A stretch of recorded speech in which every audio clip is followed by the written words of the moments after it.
I like to think of our relationship with work in a pyramid as being a job, a career, or a calling. And the ideal is to move up that progression. And the best way to do that is to actually imagine what you do and focus on the purpose of what you're doing and the impact, not just the task. You can use this framework almost as a language for how you can make a difference in your life and in other people's lives. As you move up that pyramid and realize that you can have an impact and transform the world, or at least you're a small part of the world, it gives you that sense of calling and inspiration. Let me start by telling you a little story. This is Van Quash. She came to this country in 1986 from Vietnam. She changed her name to Vivian because she wanted to fit in here in America. Her first job was in an inner-city motel in San Francisco as a maid. I actually happened to buy that motel about 3 months after Vivian started working there. So Vivian and I have actually been working together for 23 years. So I spent time with Vivian, and I saw that she didn't find joy in cleaning toilets. Her job, her goal, and her calling was not to become the world's greatest toilet scrubber. What counts for Vivian was the emotional connection she created with her fellow employees and our guests. And what gave her inspiration and meaning was the fact that actually she was taking care of people who were far away from home because Vivian knew what it was like to be far away from home. That very human lesson, more than 20 years ago, served me well during the last economic downturn we had. In the wake of the dot-com crash and 9/11, San Francisco Bay Area hotels went through the largest percentage revenue drop in the history of American hotels. We were the largest operator of hotels in the Bay Area, so we were particularly vulnerable. But also, back then, remember, we stopped eating French fries in this country. Well, not exactly, of course not. We actually started eating freedom fries. And we actually started boycotting anything that was French. Well, my name of my company, Joie de Vivre.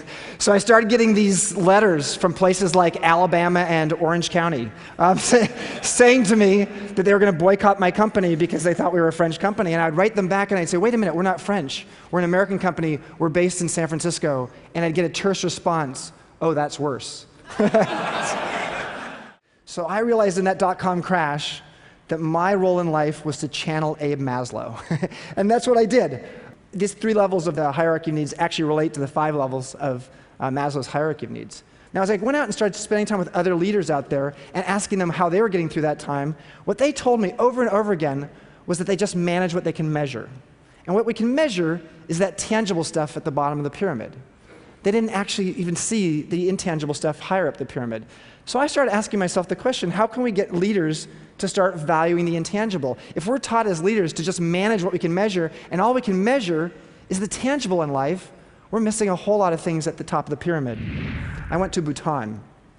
The teenage king of Bhutan was also a curious man, but this was back in 1972.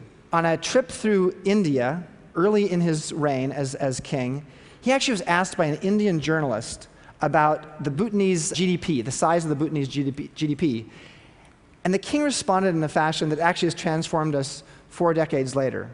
He said the following. He said, why are we so obsessed and focused with gross domestic product? Why don't we care more about gross national happiness? Most world leaders didn't take notice, and those that did thought this was just Buddhist economics.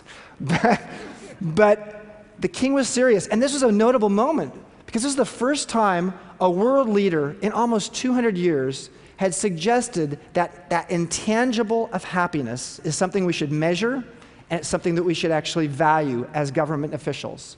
Why is it that business leaders and investors quite often don't see the connection between creating the intangible of employee happiness with creating the tangible of financial profits in their business? We don't have to choose between inspired employees and sizable profits. We can have both.